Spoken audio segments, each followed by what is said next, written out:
Message délivré par l'État de Côte d'Ivoire à l'occasion de la Journée internationale de la femme. La nuit du dimanche à lundi a été cauchemardesque pour les habitants du village d'Anokwakouté. C'est dans la commune d'Abobo. Ce village a été attaqué par des rebelles. Cette attaque a fait plusieurs morts et plusieurs blessés. Les images sont assez dures. Si vous êtes sensible, abstenez-vous. Spectre de terreur dans le village d'Anokwakouté, commune d'Abobo. Des bras coupés. Cette femme brûlée vive. Selon les témoignages recueillis, d'autres victimes encore ont carrément été égorgées et leurs corps sans vie évacués avant notre arrivée par les services de pompes funèbres. Ce désastre, qui s'apparente à un génocide, a été commis dans la nuit du dimanche à lundi par les rebelles et terroristes du commando invisible se revendiquant du camp Ouattara. Ils sont arrivés dans ce village ébriés en pleine nuit et sans opposition aucune. Ils ont perpétré ces crimes crapuleux. Mon passage, j'ai vu des personnes égorgées. Je suis à bout portant. Les maisons brûlées. Je me brûlées partout. Tout ça était ciblé. Parce qu'ils ont brûlé. Les maisons pleines de jeunes. Ils ont maquis. Ils ont brûlé. Et pour faire ça, la maison du village, depuis hier, 3 h du matin jusqu'à maintenant, je compte vraiment la situation de Côte d'Ivoire. Je compte vraiment sur. Oh putain. C'est la médecine. Mon bras, il va mon bras.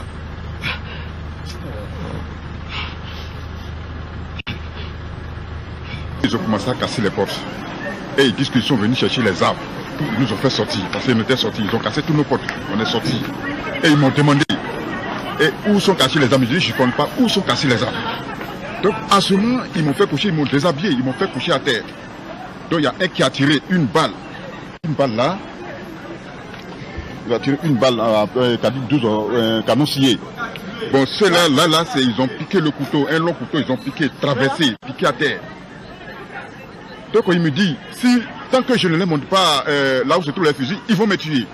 À l'heure actuelle, les personnes vulnérables, notamment celles du 3e âge et les tout-petits, sont évacuées par les autorités militaires dans des zones plus sécurisées. Le gouvernement de la République de Côte d'Ivoire s'indigne encore une fois devant de tels actes ignobles. Malgré cela,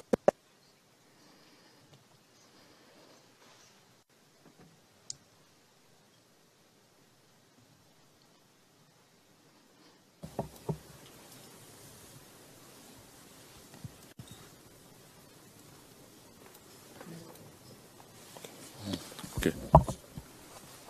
Monsieur le témoin, je vais vous ramener à une partie de votre déclaration faite devant les enquêteurs du bureau du procureur et après je vais vous poser une question qui a un rapport avec cette vidéo.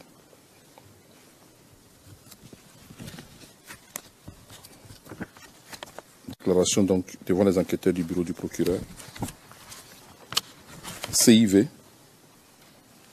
OTP 0017 0003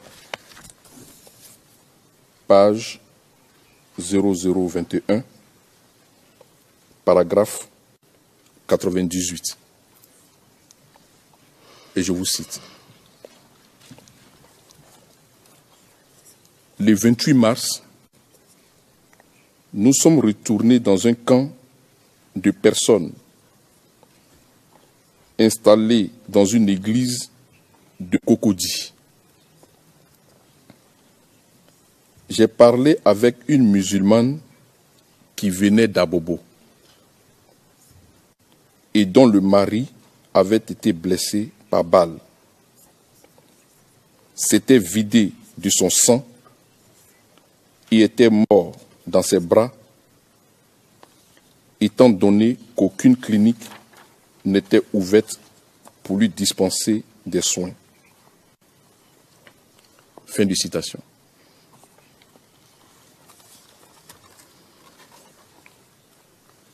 Monsieur le témoin, lorsque vous vous êtes retrouvé dans cet endroit, est-ce que vous l'avez filmé?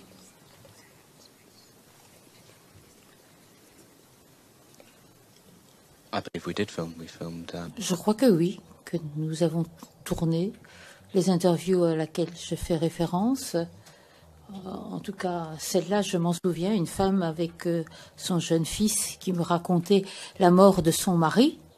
Et puis il y a eu d'autres interviews avec d'autres personnes.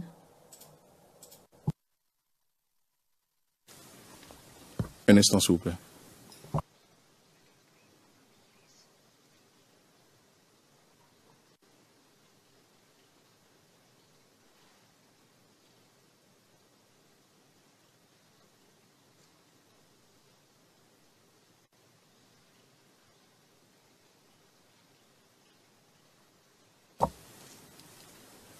Monsieur le témoin, quand vous êtes reparti à Londres, vous avez versé tout ce que vous avez filmé à Quicksilver Media.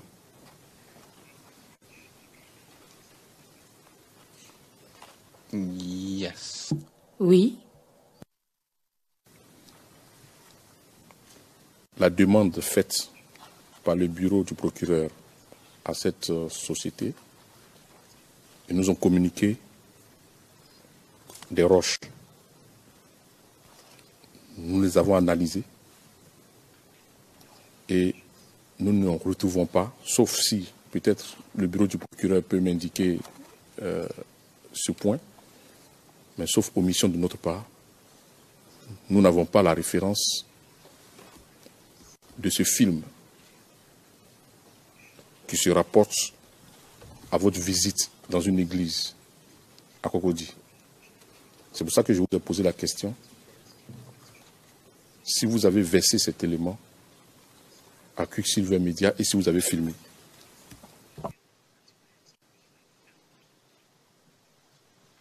If we filmed it would... Si on a tourné, ça a été remis à Quicksilver Media et ça doit se trouver avec tous les autres détails. Je n'imagine pas autre chose comme réponse. Le président, mais vous êtes certain d'avoir tourné? Réponse, oui, oui. J'essaie d'être aussi bref que possible, mais je me souviens de cette situation très clairement. Il y avait une femme avec un fils très jeune au cours de l'entrevue. La caméra était entre mon visage et son visage, mais le petit garçon était entre mes jambes. Il tenait mon carnet et mon stylo et il dessinait sur mon carnet. Et je me souviens qu'à un moment donné, il était un petit peu malade, il avait la diarrhée, sa maman l'a emmené, elle était embarrassée. Et il y avait de la diarrhée un peu partout. C'est quelque chose dont je me souviens très clairement. Le président, très bien.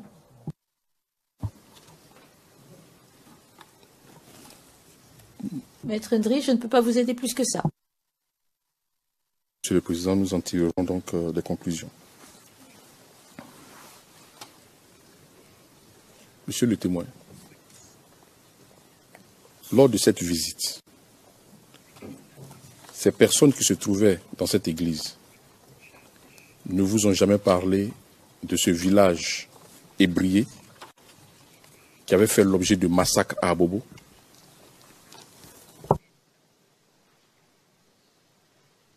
I believe it may have been mentioned. Je pense que ça a peut-être été mentionné.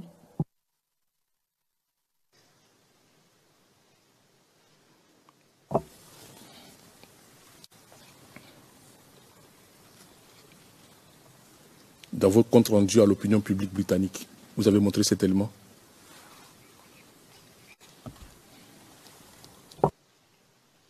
No, that was one of them.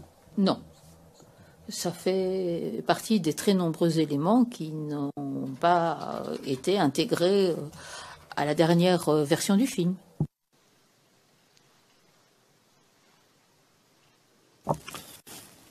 Monsieur le Président, je vais solliciter auprès de votre chambre cette demande-là, de faire donc le break maintenant. Je vais donc me réorganiser par rapport à ce que vous pouvez donc imaginer et puis nous reviendrons après. Le Président, nous pouvons donc faire la pause déjeuner, revenir à 14 heures pour cette troisième séance. On pourrait peut-être prolonger. Nous aurions une séance de 2 heures, le cas échéant.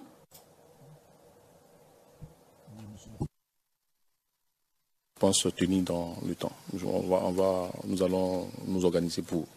OK. Président, très bien, très bien.